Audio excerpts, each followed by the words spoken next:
nire-restore namin to, mga forklift. Ito nire-restore namin ngayon, 3 tons to, 3 tonner na forklift to. Ito yung isa namin, 1.6 tons. Naayos namin yan.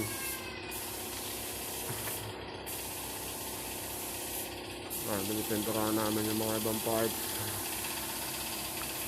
Itong isang forklift namin, restored na to, 2 tons. Ito yung ginagamit namin, pang renta.